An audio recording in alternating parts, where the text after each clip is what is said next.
Selles videos näitan, kuidas kopeerida embed koodi kaarti oma kodulehele.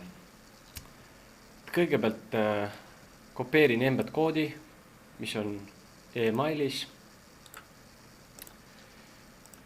Siis lähen kodulehe haldussüsteemi, kus mul on võimalik lehti muuta. Minul näeb see haldussüsteem selline välja. Siis valin, millisele lehele soovin panna. Mina panen ta kontaktilehele, sealt leiab inimene ilusti siis meie asukoha. Siis tööriista ribalt võtan HTML source ja ütleme, HTML source on tavaliselt sellisel kujul või HTML-i kujul. Ja valin selle, siis on selline kast. Kopeerin selle koodi siia kõige alla.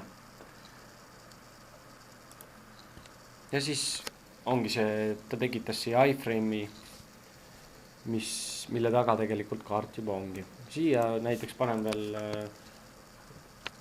firma,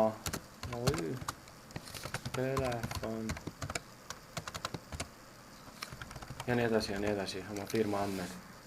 Ning siis ongi juba siis salvestan ja kaart peaks olemagi kodulehel sees.